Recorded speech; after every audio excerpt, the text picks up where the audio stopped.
Hi, I'm Kerry from Awake and Alive Empowerment. Now, don't be frightened. I've got something that's a real eye opener, so please have a listen. Since the beginning of time, man has always been building, always creating something. One common thing is a home.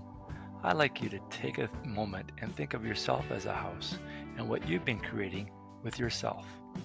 So, thinking yourself as a home, how are you been building your life on what foundation? On solid ground, I would hope.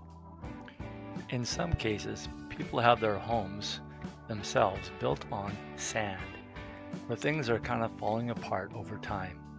Can you relate to this?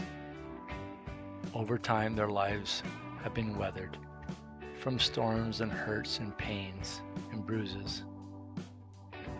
Acquiring these hurts and pains during your lifetime, we tend to be putting up walls.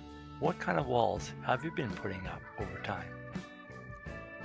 What have you been floored with lately that has put you outside of life itself, maybe kept you at home, in fear or having anxiety?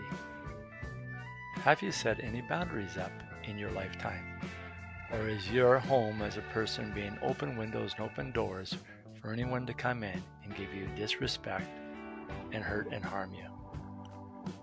And when it comes to insulation of your life, that means your heart, your mind, your soul. What have you been feeding it? Have you been allowing it to grow and to prosper? Sometimes with these pains and hurts over time, our hearts become cold and we are closed off to others and push people away.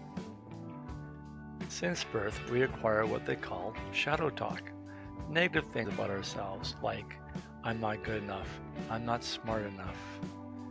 Things that can just really make it tough for us to have confidence.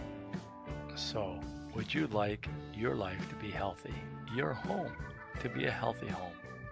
Well, with personal development, that can help. Check the email link below and we'll get together. Thank you so much for listening. I look forward to the opportunity of helping you rebuild or renovate your life.